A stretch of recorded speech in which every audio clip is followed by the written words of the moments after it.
오후 예배에 나오신 여러분, 주님의 이름으로 사랑하고 축복합니다. 자, 여러분, 세상에 공짜가 없습니다. 그렇죠? 우리 속담에 공짜라면 양잿물이라도 마신다는 그런 말이 있는데, 참 공짜 좋아합니다. 또 공짜 너무 좋아하면 또 대머리 된다는 이런 말도 있고요. 그렇죠? 제가 초등학교 때 동네 후배가 오늘 갑자기 떡볶이를 사주겠다고 하는 거예요. 공짜 떡볶이인데 마다할 리가 없지요. 그 시절에 용돈이 어디 있겠습니까? 집에 엄마 아빠 계시면은 이때다 싶어서 100원만 하던 그런 시절이었어요. 정 군것질이 하고 싶으면 동네 한 바퀴를 친구들과 함께 휘휘 돌아다닙니다. 그러면서 굴러다니는 빈병을 주어서 그걸 팔아가지고 컵라면이랑 바꿔 먹고 그랬던 기억이 있어요. 그런데 공짜 떡볶이를 사주겠다는데 마다하겠습니까? 두어 번 그 후배에게 동네 아이들 몇 명과 우르르 몰려 다니면서 함께 먹었습니다. 그런데 어느 날 떡볶이를 사주던 그 후배 녀석과 그 후배의 엄마가 저희 집에 찾아온 거예요. 그 후배가 사주었던 떡볶이 값은 그놈의 학원비였습니다. 문제는 걔가 뭐라고 하느냐, 이제 자기가 했다 하면은 많이 맞을까 겁나서 그랬는지 제가 시켜서 학원비를 가지고 그거를 뒤로 돌려서 떡볶이 사라, 제가 시켰다고 얘기를 하는 거예요. 이렇게 엄마에게 거짓말을 한 거죠. 공짜로 맛있는 떡볶이 얻어먹었다고 해서 좋아라 했는데 한순간에 제가요 동네 양아치 형님이 돼버린 거죠. 그 녀석 이름이 재혁이었습니다. 양재혁. 옆에 분에게 말씀해 주세요. 공짜가 없네요. 이 세상에 일어나는 일에는요 그냥 일어나는 일이 없습니다. 분명한 그 일에 대한 이유, 목적이 있더라는 거지요. 자, 이러한 틀 안에서 오늘 말씀에 대해서 이제 전체적으로 살펴보고요. 또 이 세상에는 분명한 이유와 목적이 있다. 이 주제에 대해서 한 구절을 붙들고 말씀을 나누려고 합니다. 바울은 유대인들의 죄를 고발합니다.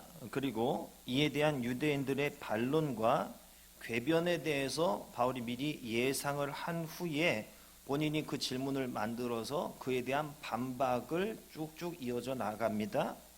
실제로 유대인들이 반론한 것에 대해서 답변을 한 것이 아니고요, 바울이 저들의 반론, 궤변을 예측을 하고서 그 반론에 대한 답변을 마련한 것이지요. 바울이 예상한 유대인들의 반론은 두 가지입니다. 하나는 유대인과 이방인이 똑같이 심판을 받게 될 때에 그러면 유대인이 더 나은 점이 뭔가 이거고요. 또 두 번째는 사람의 거짓으로 인해서 하나님의 참되심이 드러나게 되어서 이게 하나님께 영광이 되는 결과를 얻게 되었다면은 이 거짓말한 자는 결과적으로 하나님의 영광을 드러낸 것이 되므로 정죄받을 수 없는 것 아니냐, 죄가 없는 것 아니냐, 이런 궤변에 대한 이런 질문이죠. 그러므로 선을 이루기 위해서 악을 행해야 하는 것이 아니냐, 이런 궤변과 같은 반론입니다. 바로 바울은 이런 반론에 대해서 답하기를 유대인이 이방인보다 나은 점이 많다 인정을 해요. 그 중에서 하나님의 말씀을 맡은 것이 가장 큰 것이다, 이렇게 이 얘기를 하죠. 다음으로 자신의 거짓으로 하나님의 참되심이 더욱 드러나 하나님께 영광이 되었다면 자신은 죄인으로 정죄받을 수 없으니 오히려 선을 이루기 위해서 악을 행해야 된다는 이 극단적인 궤변에 대해서 바울은 그들은 정죄받아서 마땅하다, 이렇게 선언을 합니다. 바울은 왜 굳이 유대인들의 예상되어지는 반론과 이 궤변을 만들어내고 그것에 대해서 지적을 하고 있는 것인가? 왜 이런 예상과 답변을 내놓고 있는 것인가? 바울은 유대인들의 반론을 예측하고 그에 대한 답변을 통해서 드러내고자 하는 것이 있었습니다. 어떤 주제를 명확하게 만들어내고자 하는 것이었어요.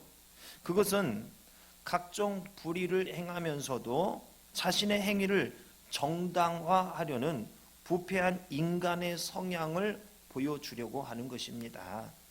우리도 그렇잖아요.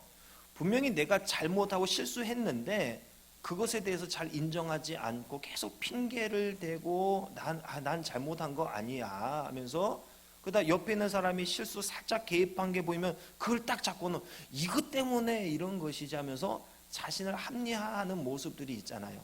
특히 어린 아이들 보면 순수해 보이는데요. 이런 부분들이 있더라고요. 아주 순수하고 천사와 같은 아이인데 오늘 학원에 가기 싫어요. 원장 선생님이 나를 나무라 하고 나를 왕따 시켜 나를 뭐 이렇게 했어. 엄마한테 전화가 와요. 우리 애가 학원에서 이런 일이 있다는데 이게 뭔 일입니까? 원장 선생님 뒤통수 맞죠. 그런 일이 없는데요. 예. 그러니까 천사 같은 아이들도 자기를 어떤 합리화시키기 위해서 거짓말을 늘어놓을 때가 있더라는 거죠. 이게 우리 인간의 본성이에요.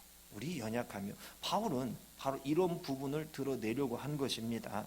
자신의 죄를 합리화하려는 인간의 추악한 모습을 이런 질문과 답을 통해서 드러내고 있는 거예요. 자, 그런데 문제가 되는 게 있습니다.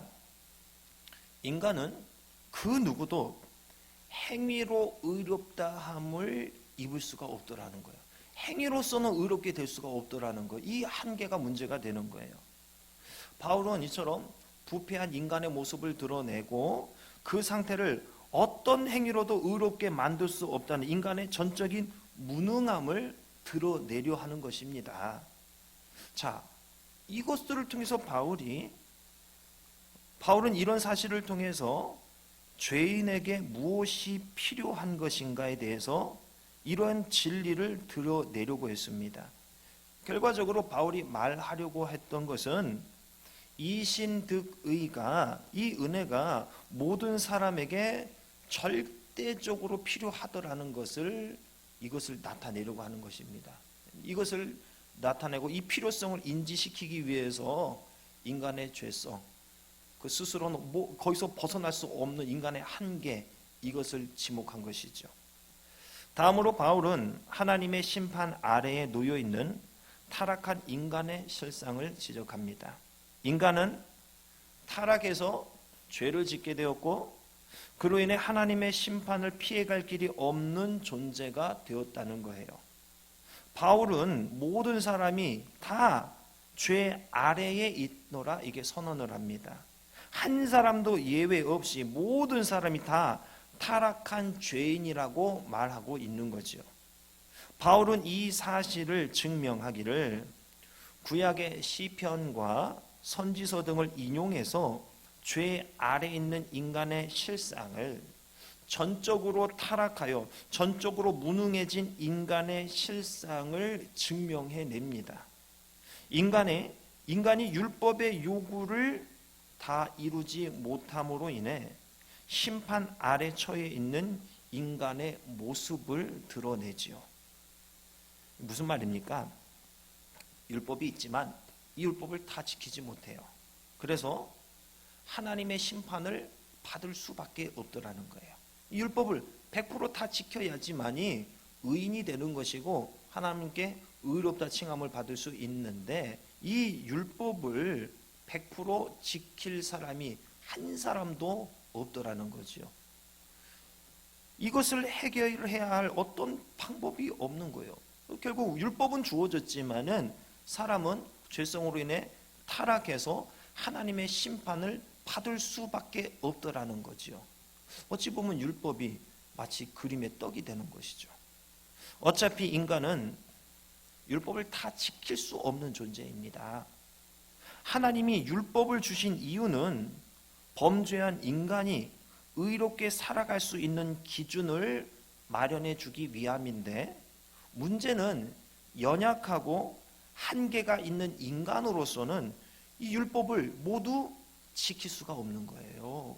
그렇죠. 우리 참 선하고 인자한 우리 장로님들도요. 교회 안에서 문제 없습니다. 너무나 좋죠. 더할 나위 없이 좋아요. 그런데 과연 집에 가서도 그러실까? 이건 저도 확인할 길이 없어 모릅니다. 그렇죠? 아무리 선하고 성인 군자라 일컬어지는 사람이라 할지라도 하나님이 정해놓으신 이 기준 100% 지킬 수가 없어요. 이것이 인간의 한계입니다. 그러므로 율법을 통해 의롭게 살아가는 이 법을 하나님이 제시해 주셨지만 그 기준을 인간이 모두 지킬 수 없기 때문에 이 율법으로는 의에 이룰 수가 없는 거예요. 이것이 율법의 한계가 됩니다. 율법을 온전히 지킬 수 없기 때문에 율법으로는 의롭게 될 수가 없어요. 그저 율법은 죄를 깨닫게 해주는 역할만을 할 뿐이지요. 유대인들은 이 율법이면은 다 되는 줄 알았습니다. 율법 이거로 모든 게 다 해결되는 줄 알았어요. 그런데 바울은 그게 아니라고 주장을 합니다.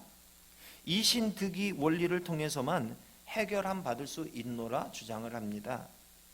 이신득이의 원리가 인간에게 왜 필요한 것인가? 바울은 여기에 집중을 하고 있어요.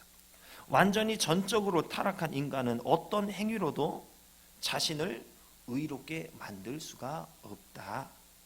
인간은 그런데 전적으로 무능한 존재이다. 그러므로 누군가의 도움 없이는 절대로 의로운 자가 될 수가 없다. 하나님은 거룩의 기준을 율법을 통해 마련해 주셨지만 그 율법조차 완벽히 지켜낼 수 있는 능력이 인간에게는 없다. 결국 외부의 도움 없이 인간은 절대로 의로워질 수가 없다. 그러므로 이신득이 원리를 통해서 인간은 의로워질 수가 있는 것이다. 바울은 이 사실을 전달하고 있는 것입니다. 자, 이런 주장을 했으니 이신득이 원리가 무엇인지, 이신득이 원리가 어떻게 구원을 가져다 주는지에 대한 설명이 또한 필요하겠지요. 바울은 이에 대해서 심층적이고 그리고 심층적으로 설명하고 이신득이의 결과에 대해서 설명을 해줍니다. 바울은 율법 외에 인간에게 의롭다 하심을 주기 위한 새로운 의의 근거가 나타났다는 것과 이러한 원리는 어느 날 갑자기 생겨난 것이 아니고 이미 구약에 의해서 예고된 바가 되었고 역사적인 정통성이 있노라 이렇게 언급을 하죠. 또한 하나님의 의, 곧 예수 그리스도를 믿음으로 말미암아 의롭다 함을 얻는 이신득의의 원리는, 이 법은 모든 사람에게 동일하게 적용되는 보편성을 가지고 있노라 밝힙니다. 이게 뭐예요? 야, 유대인 너네 율법 받았다고 뭐 특별한 것 같냐? 너네가 참 대단한 것 같냐? 아니야. 하나님의 이 의롭게 하는 구원의 이 법칙은 너희뿐만 아니라 모든 사람에게 보편적으로 열려 있는 방법이야. 너무 교만하지 마. 이런 부분도 또 짚어내고 있는 거죠. 바울은 이어서 이신득의 원리가 생겨나야만 했던 이유를 설명하기 위해 인간의 죄성, 이신득의 원리, 예수 그리스도의 구속 사역 이것을 설명합니다. 바울은 이신득이와 관련한 세 가지 핵심 사항을 요약해서 말을 하지요. 첫째는 사람이 의롭다 하심을 얻는 것은 예수 그리스도의 구속 사역과 그에 대한 믿음으로만 되는 것이므로 인간의 편에서는 자랑할 것이 전혀 없더라는 것입니다. 둘째로 믿음으로 인해 의롭게 되는 것은 유대인이나 이방인이나 모두에게 차별 없이 적용되는 보편적 은혜라는 것입니다. 셋째로 믿음을 통해 주어지는 하나님의 의는 율법의 행위와 관계없이 주어지지만 그것으로 율법이 폐해지는 것이 아니라 오히려 견고해지더라는 것입니다. 이러한 내용이 오늘 로마서 3장 전반적인 내용입니다. 자, 이런 내용 가운데에 오늘은 특별히 19절의 내용을 보면은요, 우리가 알거니와 무릇 율법이 말하는 바는 율법 아래에 있는 자들에게 말하는 것이니 이는 모든 입을 막고 온 세상으로 하나님의 심판 아래에 있게 하려 함이라. 이렇게 말씀을 하고 있습니다. 자, 이 구절을 통해서 우리가 알게 되는 것은 하나님의 은혜는 받은 사실보다 베푸신 이유와 목적을 아는 일이 중요하더라는 거예요. 19절에서 중요한 부분이 어디냐면요, 율법이 말하는 바, 이 부분입니다. 이 말 속에서 당시 유대인들과 바울의 차이를 발견하게 돼요. 당시 유대인들이 주목한 것은 하나님께서 그들에게 선물로 주신 율법 그 자체였다는 것입니다. 율법을 자신들에게 주셨다는 이 사실만으로 감격했고 만족했습니다. 그런데 바울이 주목하는 것은 왜 하나님께서 율법을 주셨는가, 이 부분입니다. 율법이 이스라엘에게 주신 하나님의 가장 위대하고 거룩한 선물이라는 데는 바울 또한 동의하였습니다. 그런데 바울은 거기서 한 걸음 더 나아갑니다. 그 크신 은혜를 베푸신 이유와 목적을 주목한 것이에요. 여기서 바울은 중요한 사실을 깨닫습니다. 율법은 의롭다 함을 얻고 영생을 얻도록 하기 위해 주신 것이 아니더라는 거죠. 오히려 세상으로 하여금 죄를 깨닫도록 하기 위해 주셨더라는 겁니다.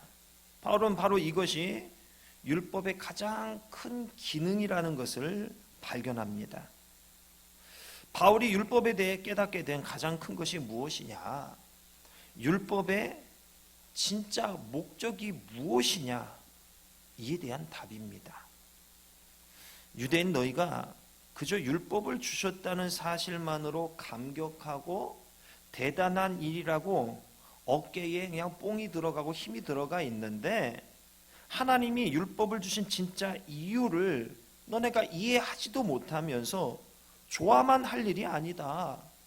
율법을 통해서 너희의 한계를 깨닫지 못하면 아무런 의미가 없는 것이다. 이것을 말하고자 했던 것입니다. 여기서 우리가 깨달아야 하는 것은 우리 또한 하나님께로부터 은혜를 받기 원합니다. 은혜 받고 싶어 해요. 그런데 중요한 것은 내가 은혜를 받는 것보다 왜 하나님께서 나에게 은혜를 주시는가, 이게 더 중요하더라는 거죠. 나에게 은혜를 주시는 이유에 대해서 생각하지 않기 때문에, 은혜의 목적을 모르기 때문에 하나님의 은혜를 받고서도 은혜가 은혜로서의 기능을 나타내지 못하는 결과를 낳더라는 거예요. 성경에서 예를 들자면 가버나움이라는 동네를 예로 들 수 있습니다. 예수님이 이 땅에서 계시고 또 사역을 하시는 동안에 가장 많은 은혜를 받은 도시 가운데 하나가 가버나움입니다. 예수님은 공생애의 대부분을 가버나움을 중심으로 지내시면서 이곳에서 많은 기적과 가르침을 베푸셨어요. 그런데 이처럼 많은 은혜를 받은 가버나움 사람들의 태도가 어떠했는가? 은혜를 은혜로 받지 않았어요. 은혜를 제대로 알고서 그걸 받지 않았어요. 그들은 예수님께서 은혜를 왜 베푸시는지조차 몰랐습니다. 그것에 대해서 아예 관심조차 없었어요. 그냥 받고 기적이 일어나고 그럼 좋아, 여기서 끝나버리는 거예요. 그 이후에 대해서는 전혀 생각하지 않았어요. 결국 예수님은 가버나움을 향해서 저주를 내리십니다. 차라리 소돔과 고모라가 마지막 심판을 견디기 더 쉬울 것이다, 이렇게 말씀을 하셔요. 무엇입니까? 은혜의 이유와 목적을 알아야만 하더라는 거예요. 하나님의 은혜는 내가 쉽게 생각하고 쉽게 받을 수 있는 것, 이런 것이 아니더라는 거죠. 비록 지극히 작은 것이라 할지라도 왜 하나님께서 나에게 이 은혜를 베푸시는가에 대해서 우리가 진지하게 생각하고 고민하면서 그 은혜를 받아야 하더라는 거죠.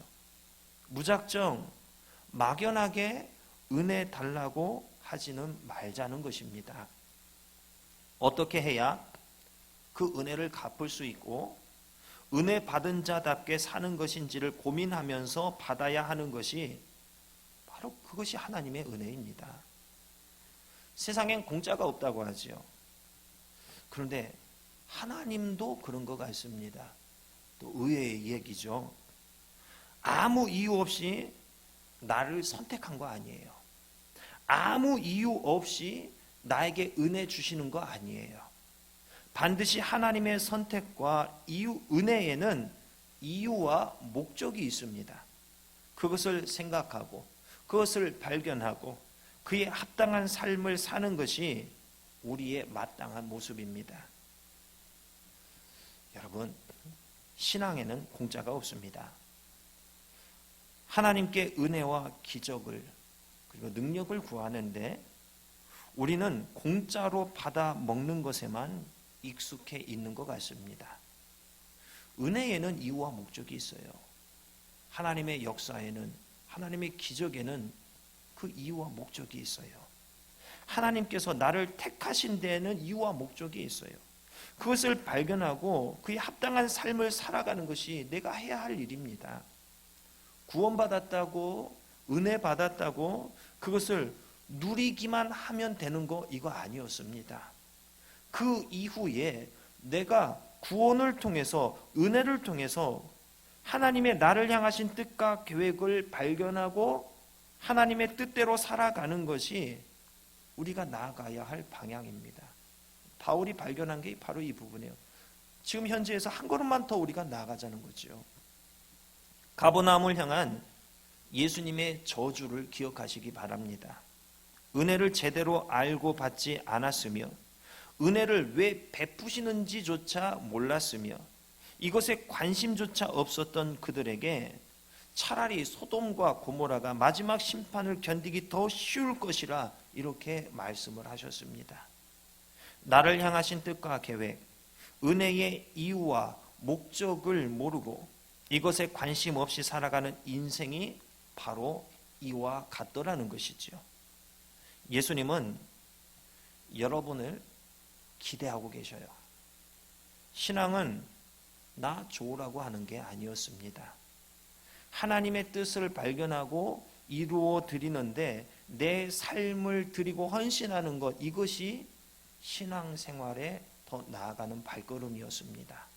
우리는 구원과 은혜를 거저 받았습니다.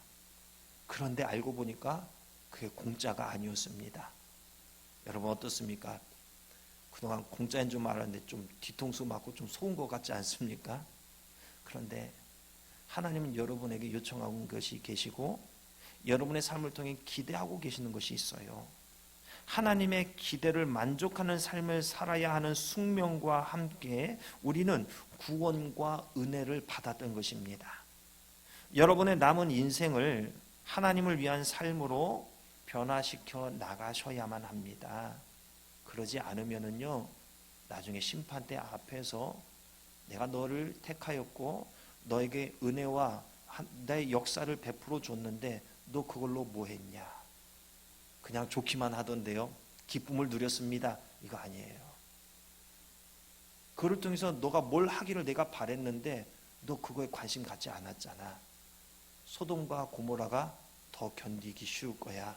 이런 얘기를 나에게 하시더라는 거죠. 하나님의 뜻을 구하고 나를 향한 하나님의 계획을 발견해 가면서 그것을 이루기 위해 최선을 다하는 삶을 사셔야만 합니다. 여러분을 향한 하나님의 뜻이 여러분의 결단과 실천을 통해서 다 이루어질 수 있기를 바랍니다. 그것이 여러분의 기쁨이요 삶의 이유가 되시기를 주님의 이름으로 축원합니다. 기도하겠습니다.